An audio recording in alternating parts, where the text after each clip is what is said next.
Samantala, sa labas ng bulwagan ang ikawalong prinsipe Zhang Fengxing ay nakikipag-usap sa isang dalaga, si Huang Yanchen. Ang iyong ina at ang sect master ng Red Cloud Sect ay magkakapatid sa sekta. Dapat kitang tawagin junior sister, tama ba? Sabi ng ikawalong prinsipe. Junior sister, unang beses mo sa Royal Capital. Tiyak na alagaan kitang mabuti. Ito ang pinakamalaking tindahan ng sandata sa Weapon City. Junior sister, kung may magustuhan ka, sabihin mo lang sa akin. Salamat, ikawalong prinsipe, sagot ni Huang Yanchen. Sa totoo lang, pumunta ako dito para makita ang mga henyo at talento ng Royal Capital. Lalo na ang nangungunang henyo, ang ikapitong prinsipe. Sayang at wala ngayon sa Royal Capital ang ikapitong kapatid Zhang Xiaochu, sabi ng ikawalong prinsipe. Hindi rin siya kailanman sumali sa year-end assessment. Ngunit maaaring bumalik siya para sa seremonya. Kung gusto mong sumali sa seremonya, junior sister, tiyak na igagawa kita ng paraan. Kung gayon, muli akong nagpapasalamat, ikawalong prinsipe. Sa sandaling iyon, si Zhang Ruchen ay tumatakbo palabas dala-dala ang kanyang mga pinamili. Nakita ito ng ikawalong prinsipe na may pagkainis. Ikasyam na kapatid. Bakit hindi ka mag-focus sa pagsasanay? Anong ginagawa mo rito? Bumibili ka pa ng sandata. May pera ka ba? Naisip ng ikawalong prinsipe, ang walang kwentang ito, hindi kaya naging alaga siya ni Ginang boss ng Profound Heaven Pavilion. Kung maangahas kang gumawa ng kahiyahiyang bagay, ako mismo ang babali ng mga binti mo para kay ama. Nakita ito ni Kinya at agad na nagsalita, ikawalong prinsipe, ito ang Profound Heaven Pavilion, hindi ang palasyo ng hari. Ang ikasyam na prinsipe ay mahalagang bisita ko. Kung kikilos ka laban sa kanya, hindi ako pwedeng manood lang. Ile! Ang dangal ng mahalikang pamilya ay winasak na niya. Labis na nagalit ang ikawalong prinsipe, ngunit walang magawa. Nasaksihan ito ni Huang Yanchen at naisip, parehong prinsipe, bakit ang ikapitong prinsipe ay isang pambihirang henyo, habang ang ikasyam na prinsipe na ito ay pumapayag na maging laruan ng isang mahalay na babae. Tunay na magkaiba. Samantala, si Zhang Ruchen ay pinagtitinginan ng maraming mata. Mas mabuti pang tumakas na lang ako. Ikasyam na prinsipe, bumalik kayo madalas, ha? Patuloy na panunukso ni Kinya. Tiyak na alagaan ko kayo ng mabuti. Kung kailangan mo ng anumang resources para sa cultivation, hanapin mo lang ako. Paglipat ng eksena, sa tahanan ni Zhang Ruchen hawak ang Ebice Ancient Sword, nagmumuni-muni si Zhang Ruchen. 800 taon na ang lumipas, nagbago na ang lahat. Ang mga bagay ay narito pa, ngunit ang mga tao ay wala na. Ang Ebice Ancient Sword, na dating napakagiting, ay bali na ngayon. Upang ayusin ang mga inscription sa loob ng espada at ibalik ang kapangyarihan nito, kailangan ng isang level 5 weapons refiner o mas mataas pa. Mayroon bang level 5 weapons refiner sa Yunwu Commandery? Kung gayon, kailangan kong subukan. Ginamit ni Zhang Ruchen ang kanyang space-time spinel para pagsamahin ang Ebice Ancient Sword at ang Flash Shining Sword. Kahit maging walang kwentang espada ito, palagi ko pa rin itong dadalhin. Palagi nitong ipapaalala sa akin na kailangan kong lumakas para makapaghiganti. Xiao! Makalipas ang ilang sandali, isang bagong-bagong espada ang nabuo. Hindi ko alam kung gaano ito kalakas. Activate ang unang inscription. Ang espada ay biglang bumigat. Ang espada ay tumitimbang na ng 600 pounds.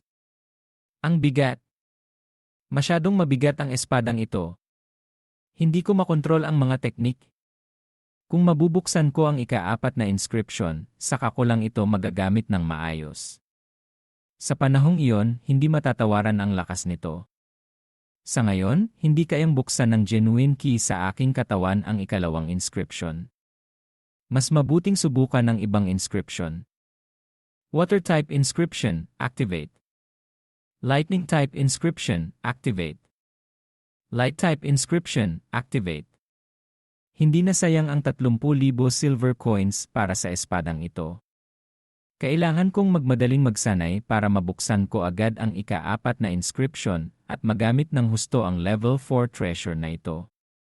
Makalipas ang 2 buwan, sa Jade Spirit Palace ang ika-8 prinsipe Zhang Fengxing ay masigasig na nagsasanay. Haha! Sa wakas, nakalusot na ako sa lesser completion stage ng Huangji Realm. Mabuti, anak ko, sabi ni Consorte Xiao, ina ng ika-8 prinsipe. Sa iyong cultivation level, bagamat hindi maihahambing sa ibang mga prinsipe, kapag nakita ng iyong ama Haring Komanderya ang iyong pag-unlad, tiyak na gagantimpalaan kanya ng husto. Gayunpaman, mayroon namang nasa huli, dagdag ni Consorte Xiao. Ang kanyang pag-iral ay nagpapatingkad lamang sa iyong kahusayan. Sinasabi mo ba ang ika-9 na prinsipe? Tanong ni Zhang Fengxing. Kakabukas lang niya ng kanyang sacred mark kamakailan. Hindi pa nga siguro siya tapos sa marrow cleansing. Malamang hindi siya sasali. Haha! Sasali man. Siya o hindi, hindi niya ito desisyon, sabi ng ika-8 prinsipe na may masamang ngiti. Paglipat sa training ground ng pamilyang Lin, Sacred Sword Skill, Heaven's Heart Finger. Isang galaw mula kay Lin Ningxian ang sumira sa buong training ground. Tunay ngang isang pambihirang henyo. Ang ating pamilyang Lin ay muling magkakaroon ng karangalan, sabi ng pinuno ng pamilyang Lin, ang iyong talento sa Swordway ay tunay na nakakagulat. Wala pang 3 buwan, nalampasan mo na ang isang galaw mula sa low-class spiritual stage sword technique. Gamit ang galaw na ito, sa year-end assessment, mapapatingala ang mga tao sa iyo. Labis siyang nasiyahan. Ito ay dahil maaga kong naabot ang Heart Integrated into Sword Realm, paliwanag ni Lin Ningxian. Kaya ko nagawang matagumpay na malampasan ang galaw na ito sa maikling panahon. Sa mga nasa edad 20 pababa sa Royal Capital, wala pang 20 ang nakakaabot sa Heart Integrated into Sword Realm, sabi ng pinuno ng pamilyang Lin. 15 taong gulang ka pa lang, walang hangganan ang iyong hinaharap. Magsanay kang mabuti. At si Lin Ningxian ay muling sumabak sa pagsasanay. Samantala, si Zhang Ruchen sa Space-Time Spinel, 6 na buwan na akong nagsasanay dito, pag-isip ni Zhang Ruchen. Puno na ang kileke, at ang aking panloob na katawan ay lumampas na sa target. Maaari na akong pumasok sa lesser completion stage ng Huangji Realm. Ang aking likas na kakayahan ay maaaring hindi katulad ng dati kong buhay, ngunit pagkatapos ng matagal na pagsasanay, hindi mahirap buksan ang ika-11 meridian sa lesser completion stage. Makalipas ang ilang sandali, nakalusot na ang binata sa lesser completion stage ng Huangji Realm. Lalabas ako ngayon para subukan kung anong antas na ang narating ng aking lakas. Makalipas ang ilang araw, sa labas ng Royal Palace sa Commandery Mountain ang Elephant Galloping the Earth, ay pinakawalan ni Zhang Ruchen, winasak ang isang malaking bato. Hindi masama. Ang lakas na ito ay halos katumbas ng lakas ng 8 baka. Ngayon, oras na para sa sword technique. Ang aking Jinwen Qi ngayon ay kayang i-activate ang 2 inscription, water type at power type. Sacred Sword Skill, Heaven's Heart Finger. Tanging sa pag-abot sa Heart Integrated into Sword Realm maaaring makumpleto ang dalaw na ito. Sa kasalukuyan kong lakas, hindi na siguro ako gaanong kalayo sa Heart Integrated into Sword Realm. Labis na natuwa si Zhang Ruchen. Gaano kaya kalakas ang dalaw na ito kapag ginamit laban sa isang tao? Ngayon, ang defensive technique, Sacred Bell Shield. Isang malaking ilusyon ng gintong kampana ang bumalot kay Zhang Ruchen. Ang galaw na ito ay kayang salagin ang atake ng isang mandirigma sa Great Perfection stage ng Huangji Realm. Mula ngayon hanggang sa pagsusulit, sapat na ang pagsasanay sa ilang dalaw na ito. Dumating ang araw ng assessment, ate yon, ngayon na ba ang araw ng assessment? Tanong ni Zhang Ruchen. Opo, ika-9 na prinsipe, sagot niyon. Kailangan niyong mag-ingat. Nabalitaan kong nakalusot na rin ang ika-8 prinsipe sa lesser completion stage ng Huangji Realm. Tiyak na pupuntiryahin kanya, nag-aalalang paalala niyon. Lumapit si Zhang Ruchen kay Yon at bumulong, ate Yon, sa totoo lang, nakalusot na rin ako sa lesser completion stage ng Huangji Realm. Ngunit nabuksan ko pa lang ang ika-11 meridian. Kailangan ko pang magsikap. Labis na nagulat si Yon. Ika-9 na prinsip. Dapat ninyong malaman na ang pagbukas ng ika-8 meridian sa lesser completion stage ay itinuturing ng top tier na henyo.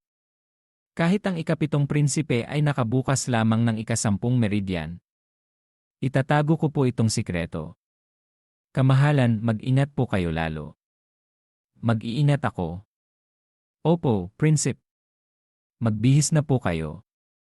Maaari na tayong pumunta sa arena sa Royal Mountain. Manonood ba si Ina ngayon? Tanong ni Zhang Ruchen. Tiyak na pupunta si Ginang Konsorte Lin, sagot niyon. Ngunit hindi niya alam na sasali rin kayo. Kapag nakita niyang isa na kayong mandirigma, tiyak na labis siyang matutuwa.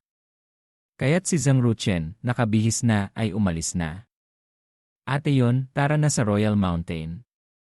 Paglipat ng eksena sa Royal Mountain, marami ng tao ang nagtipon at naghihiyawan. Sa loob ng isang pavilion, ang Haring Kumanderya, na may seryosong mukha, ay nagtanong sa Reyna, hindi ba bumalik ang ika-7? Mahal na hari, sagot ng Reyna, kalahating buwan na ang nakalipas, nagpadala ng sulat ang ika-7. Sinabi niyang may mahalagang bagay siyang kailangang asikasuhin, kaya hindi siya makakabalik agad. Bukod pa rito, sa kanyang cultivation level, walang gaanong kabuluhan ang pagsali niya sa pagsusulit na ito. Kung hindi sasali ang ika-7 sa assessment na yung taon, wala na rin akong inaasahan, sabi ng hari. Mahal na hari, mabilis na sabat ni Konsorte Xiao, hindi man sasali ang ika-7 prinsipe, ngunit ngayong taon ay sasali ang ika-9 na prinsip. 3 buwan na ang nakalipas, nabuksan na ng ika-9 na. Prinsipe ang kanyang sacred mark. Haha! Konsorte Lin, sabi ng hari, bakit hindi mo agad sinabi sa akin ang ganito kagandang balita? Si Konsorte Lin, na may bahid ng pag-aalala at lungkot, ay nagsabi, kakabukas lang ng sacred mark ni Chen Zhang Ruchen. Hindi ko nais na maistorbo ang mahal na hari. Basta't nabuksan ng ika-9 na prinsipe ang sacred mark, ito ay isang bagay na dapat ipagdiwang, sabi ng hari. Nasaan ang ika-9 na prinsipe? Bakit hindi mo siya papuntahin dito para makita ko? Lahat ay nandito na. Ang bagal talaga ni ika-9 na kapatid, nahuli pa, pang-aasar ng ika-8 prinsipe. Mukhang yumabang na agad dahil lang nabuksan niya ang sacred mark. Ika-8 kapatid, mabuti ba ang manira ng ibang tao ng talikuran? Dumating si Zhang Ruchen at dumiretso sa Haring Kumanderya, yumukod siya. Nagbibigay pugay sa mahal na hari. Hindi ba ako nagkamali ng dinig? Sinabi niyang nagbibigay pugay sa mahal na hari. Lahat ng naroroon ay labis na nagulat. Ang batang ito, naghahanap talaga ng gulo. May magandang palabas na mapapanood. Haha! Tinawag mo akong mahal na hari. Galit na galit ang Haring Kumanderya. Ika-9 na prinsip. Ang lakas ng loob mo. Ayaw mo bang kilalanin ang amang ito? Sigaw ng Reyna. Nakita ito ni Konsorte Lin at mabilis na lumuhod. Mahal na hari, si Chen'er ay panandaliang nalito kaya nagkamali ng tawag. Patawarin nawa siya. Sa napakakalmadong mukha, nagpatuloy si Zhang Ruchen, hindi ako nagkamali ng tawag. Para maging ama ng iba, dapat may responsibilidad kang turuan ang iyong mga anak. Nais kong itanong, mahal na hari, noong bata ako at mahina ang katawan at masakitin, bilang ama, ano ang itinuro mo sa akin? Nagmalasakit ka ba sa akin kahit minsan? Bilang ama, dapat may kabutihan, pagmamahal at katuwiran, patuloy niya. Nais kong itanong, mahal na hari, noong ang aking ina ay inaapi ng Reyna, nagpakita ka ba ng pagmamahal sa kanya? 3 taon na ang nakalilipas, noong inaapi ang aking ina, nasaan ang kabutihan mo para sa kanya? Kami ng aking ina ay nasa isang malamig, liblib na lugar, pinalayas mula sa palasyo, itinapon sa cold palace. Nais kong itanong, nasaan ang katuwiran? Kung hindi mo kayang maging ama, at hindi mo rin kayang maging asawa, magtatanong ako, maliban na tawagin kitang mahal na hari. Nang marinig ang mga salitang ito, natigilan ang Haring Kumanderya at hindi makapagsalita. Biglang tumahimik ang paligid. Walang sinuman sa mga nasa ibaba ang nangahas magsalita. Pagkatapos ay lumingon ang hari at tinanong ang reyna, sino ang nag-utos? Sino ang nagpalaya sa kanila mula sa palasyo? Nakita ito ng mag-inang konsorte Xiao at mabilis na lumuhod. Ako po. Mahal na hari. Ikaw lang mag-isa. Mariing tanong ng haring komanderya. Oo po.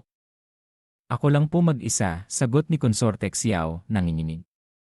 Kahit na ang reyna ang nag-utos, paano ko siya isusuplong? Kung gusto mong suluhin ang responsibilidad, sabi ng hari, kung gayon, mula ngayon, sa Z Palace ka natitira.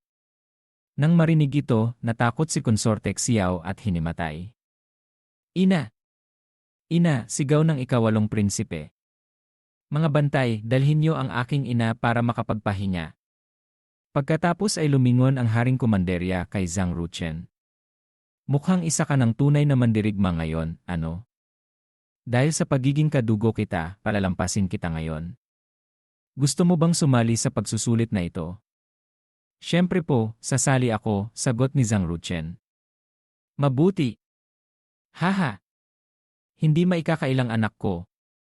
May ambisyon, sabi ng hari. Ang taunang assessment ay opisyal nang nagsisimula. Anunsyo ng state teacher. Sa ibaba, sa hanay ng mga manonood, naroon na si Ginang Boss Kinya at tagapamahalang Muhanlin. Ginang Boss, sabi ni Muhanlin, bawat taon, nagpapadala ng imbitasyon ang maharlikang pamilya sa Profound Heaven Pavilion, pero hindi kayo kailanman pumunta. Bakit ngayon lang kayo nagka-interes na sumali? Nakatagpo ako ng isang taong pumukaw ng interes ko, sagot ni Kinya. Siyempre, kailangan ko siyang kilalanin pa ng kaunti. Ang ikasyam na prinsipe ay palaging masakitin at mahina, naisip ni Muhanlin. Ang kanyang ina, si Konsorte Lin, ay hindi paborito at mahirap ang kalagayan.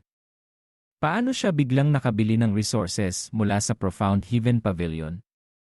May sikreto kayang nakatago rito. Ginang Boss, nagsimula na ang unang round, sabi ni Muhanlin. Ang maliit na bloke ay 100 yen, ang pinakamalaki ay 1,000 yen. Ang nagbukas ng paligsahan ay ang munting prinsesa ng komanderya. Sa napakakumpiyansang postura, matagumpay niyang nabuhat ang 100 yen na bloke.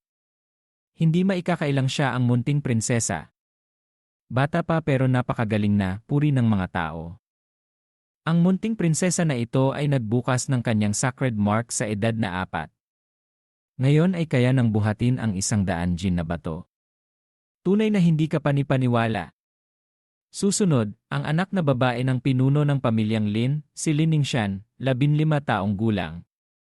At sa isang iglap, ang 1,000 yen na bloke ay madali niyang nabuhat.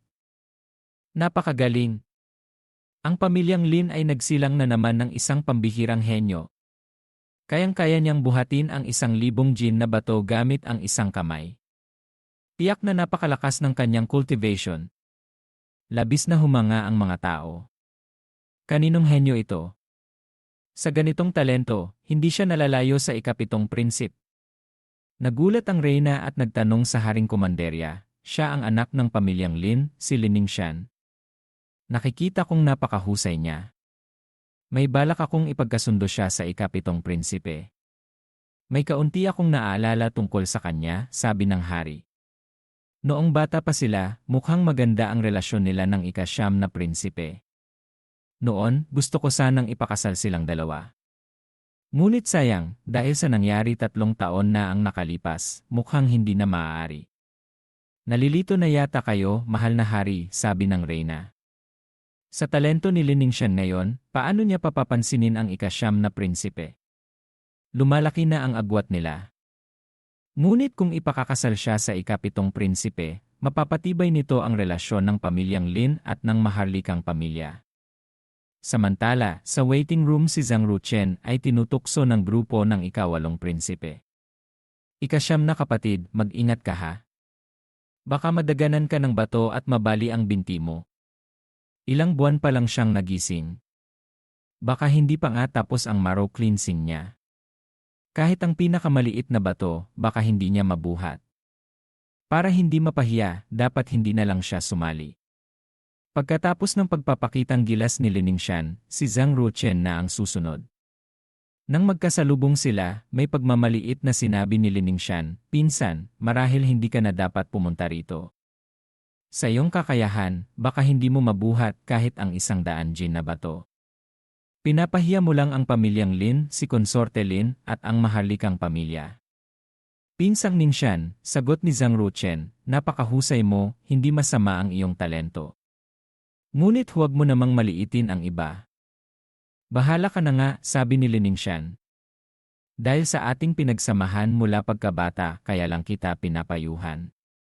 Bakit ba ang tigas ng ulo mo? Bahala ka na nga." At umakyat na si Zhang Ruchen sa entablado. Sa ibaba maraming bulungan. Hindi na. 16 na taong gulang na, gusto pang gamitin ang batong ito para subukan ang talento. Ang ika-9 na prinsipe na ito, isa lang namang walang kwenta. "Zhang Ruchen, hindi naman siguro hanggang dyan lang ang kaya mo, di ba?" Naisip ni Kinya, inaasahan ang gagawin ng binata. Lumapit si Zhang Ruchen sa pinakamalaking bloke ng bato, 1,000 jin. Nakita ito ng mga tao sa ibaba na may pagmamaliit. Gusto niyang buhatin ang pinakamalaking bato. Hindi marunong tumantya sa sariling lakas. May problema yata sa utak. Ang ika-9 na prinsipe na ito, gusto yatang ipahamak ang sarili. Kahit magsanay ka pa ng 3 o 5 taon, hindi mo mabubuhat ang 1,000 jin na bato na yan. Walang pakialam sa mga usapan, lumapit si Zhang Ruchen, ginamit ang kanyang panloob na enerhiya, at tumapak ng malakas. Gamit ang puwersa ng hangin, pinalipad niya ang bato pataas. Baliw na siya. Madadaganan siya ng bato hanggang mamatay. Naghahanap ng kamatayan. Ngunit sa isang magaang na dampilang ng kamay, nasalo ito ni Zhang Ruchen. At dahan-dahang inilapag ang bato sa sahig ng arena. Nasaksihan ng pagpapakitang ito, ang mga anti-fan ay agad na nagbago ng tono. "Wow! Ang ika-9 na prinsipe, napakagaling. Nakakagulat. Isa pa rin siyang miyembro ng maharlikang pamilya. Talagang hindi pangkaraniwan. Masyado natin siyang minaliit." Samantala, ang ika-8 prinsipe at si Lin Ningxian ay may mga mukhang puno ng pagkabigla na may halong kaunting takot. Ito. Paano nangyari ito? Bakit siya ganito kalakas? Sinadya ba niyang itago ang kanyang lakas kanina para ipahiya ako, naisip ni Lin Ningxian. Napaka-interesante, naisip ni Kinya. Ginawa niyang alon ang genuine key para paliparin ang bato. Pagkatapos ay ginamit din ang alon ng genuine key na yon para saluhin ang bato ng malumanay.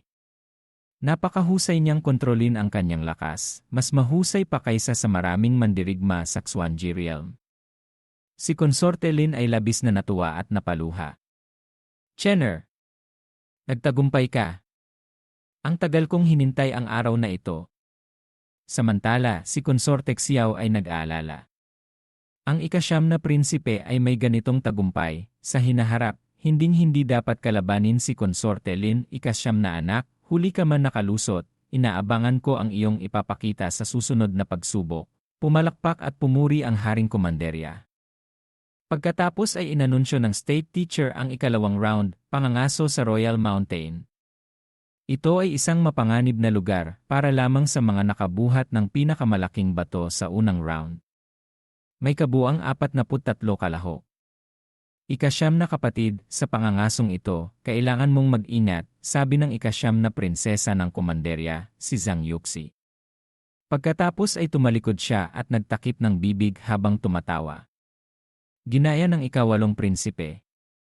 "Ang kapatid ko sa pagbuhat ng ika-10 bato, nasaktan pa ang paa, nakakahiya. Bawat isa ay may 5 palaso," paliwanag ng state teacher. "Sa gubat, may mga first-rank savage beasts.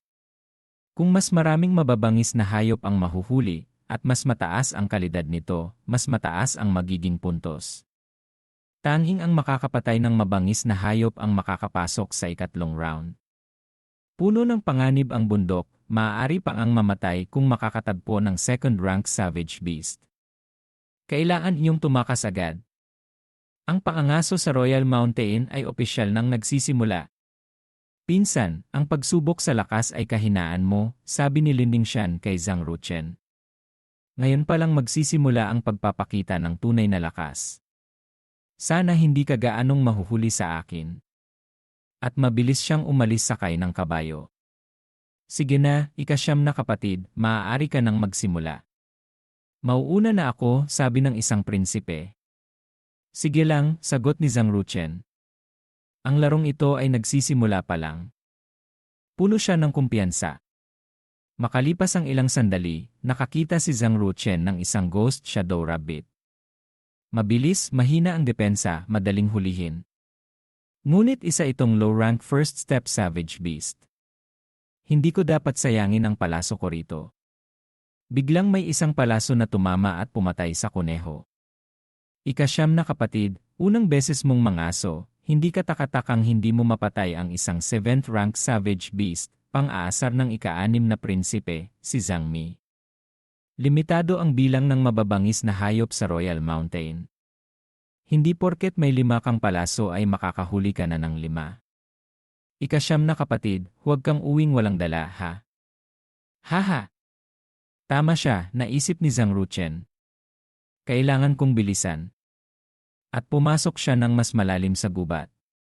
May narinig akong unga ng toro kanina, marahil dito lang sa malapit. Ha? Si ikasyam na ate. Ikasyam na kapatid, umatras ka, sabi ni Zhang Yuxi. Hayaan mo sa akin ang 3 torong ito. Nagpakawala si Yuxi ng isang palaso at agad na napatay ang isa. Ang galing ng ate kong ito, naisip ni Zhang Ruchen. Matapos mapabagsak ang unang toro, sunod-sunod na pinakawalan ni Yuxi ang 2 pang palaso, pinabagsak ang 2 pang natitira. Ang 3 consecutive origin returning arrows, technique ng at ay isang low-rank spiritual stage martial technique. Ikasyam na kapatid, ano sa tingin mo? Tanong ni Yuxi. Biglang may umungal, at isang toro ang lumundag mula sa lawa, dumiretso kay Yuxi. Ikasyam na ate, mag-ingat ka, sigaw ni Zhang Ruchen. Delikado. Hindi ako makakailad. At sinuwag ng toro ang kabayo ni Yuxi, tumilapon siya palayo. Hindi tumigil ang toro at patuloy na sumugod. Matatapakan ba ako hanggang mamatay? Labis na natakot si Yuxi. Wala na siyang lakas para lumaban o umiwas.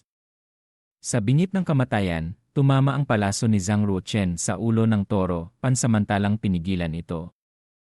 Sinamantala ni Zhang Ruchen ang pagkakataon at pinakawalan ang ikalawang palaso, tumama sa mahinang bahagi sa likod ng leg nito, at matagumpay itong napatay.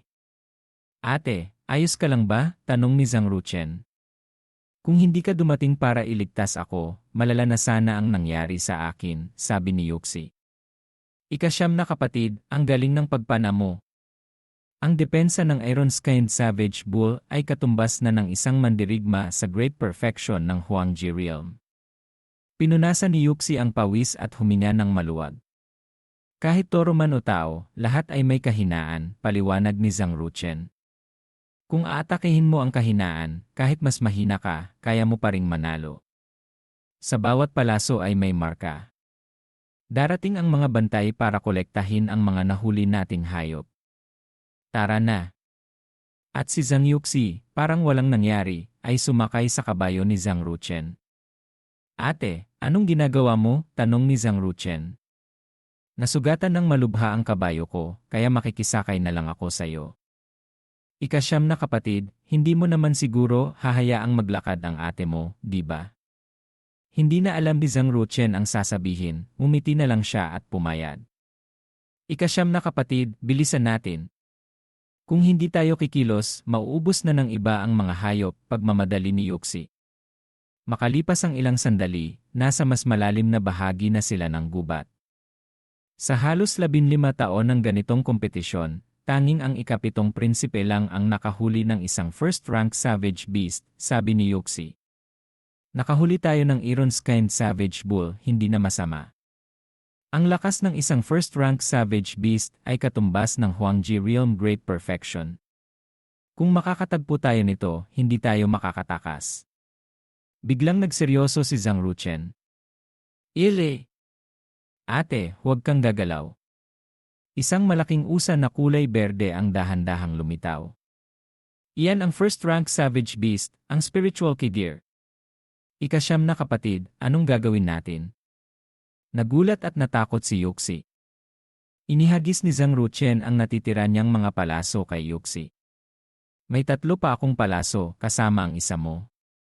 Sa galing mo sa pagpana, sapat na siguro iyan para maging banta sa spiritual Kidir. Hindi kaya gusto mo itong patayin?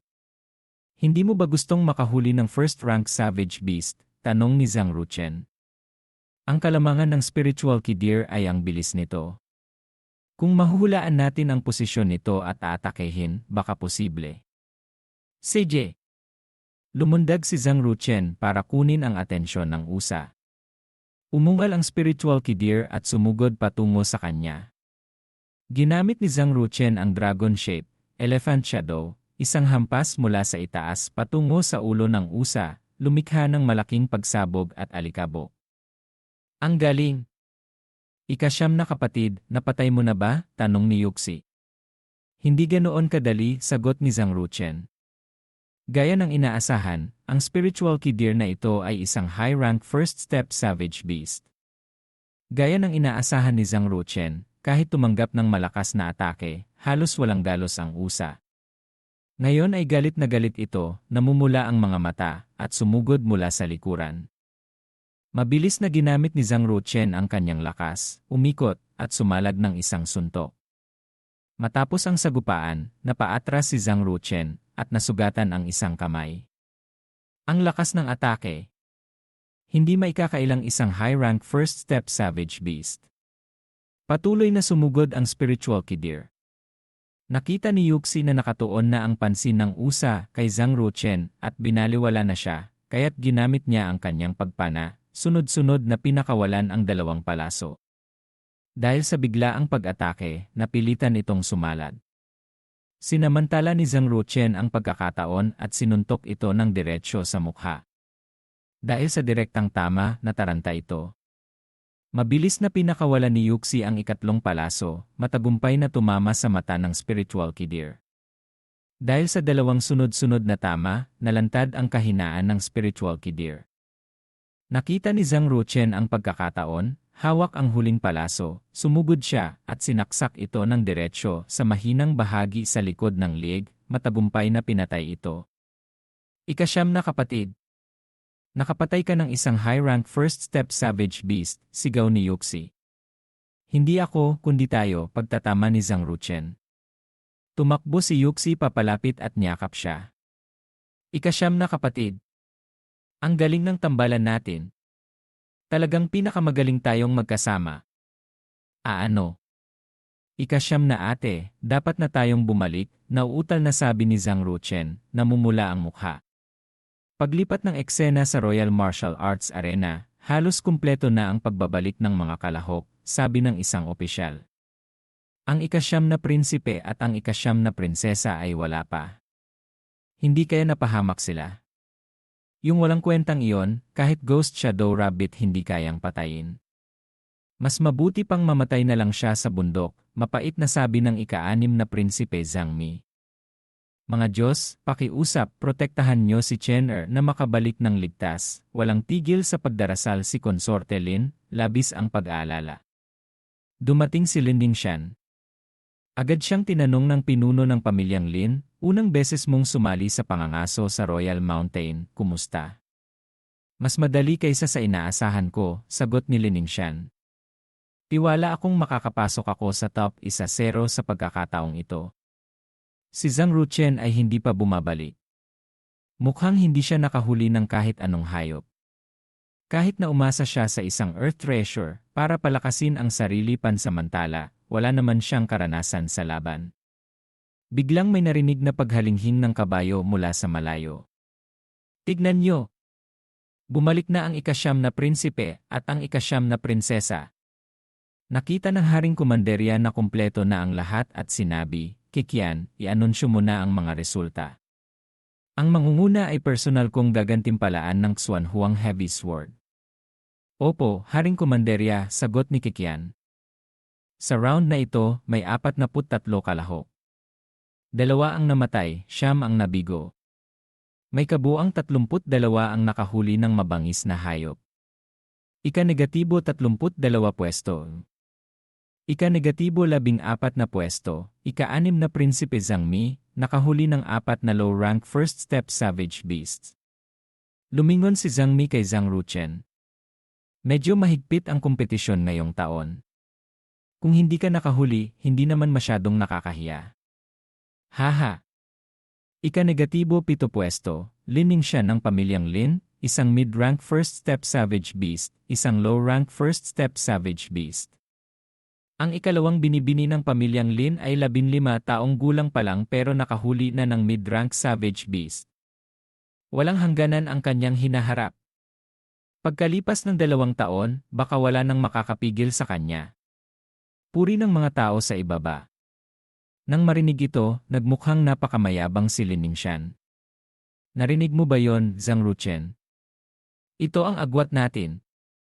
Ika-negatibo 3 pwesto, ika-5 Prinsipe Zhangmin, nakahuli ng 4 na mid-rank first step savage beasts, at isang low-rank first step savage beast.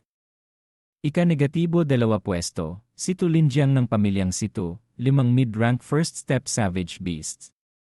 Hindi ako ang numero 1. Paano nangyari ito? Gulat na gulat si Tu Linjiang. At ang unang pwesto, ika-9 na Prinsipe Zhang Ruchen. Nakapatay ng isang high-rank first step savage beast at 2 mid-rank first step savage beasts. Ang resultang ito ay ikinagulat ng lahat. Kakalampas lang niya ng 3 buwan ng pagsasanay, paano nangyari ito? Ang ika-9 na prinsipe na ito ay medyo interesante. Sa susunod na round, kailangan kong mag-ingat. Sa maikling panahon na ilang buwan lang, nagkaroon na ng ganitong tagumpay ang ika-9 na prinsipe. Napakabihira. Kikian, dalhin mo rito ang Xuanhuang heavy sword ko, utos ng Haring Komanderya. Gusto ko itong personal na ibigay kay ika-9 na anak. Mabilis na nagsalita si Zhang Ruchen, mahal na hari, maghintay po. Ang high-rank first step savage beast na ito ay pinagtulungan naming patayin ng ika-9 na prinsesa.